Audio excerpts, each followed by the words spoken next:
Hi friends. இன்றைக்கி என்ன மெசேஜ்னா, ஒரு பொண்ணை கட்டி கொடுக்குறாங்க. அவங்க வீட்டில் ஏதாவது ப்ராப்ளம் இருக்கும், இஷ்யூஸ் இருக்கும். அது சகஜம்தான். அதனால் பேசுகிறதுக்காக பொண்ணு வீட்டுக்காரங்க எல்லோரும் போகிறாங்க.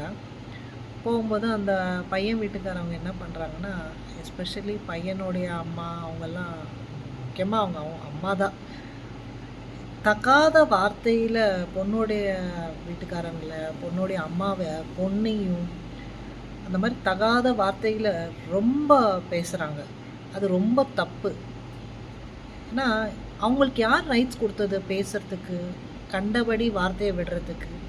அவங்க யார்? அவங்களுக்கு பொண்ணு கொடுத்துட்டா அவங்களுக்கு அடிமைங்களா? புரியல.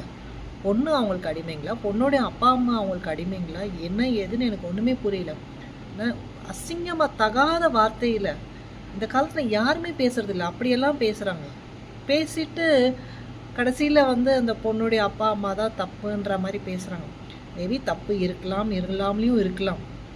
எந்த பக்கம் தப்பு எதுன்னு நான் இப்போ பேச வரல. பட் யாருமே யாரையும் தகாத வார்த்தையில் பேசுகிறது ரொம்ப தப்பு.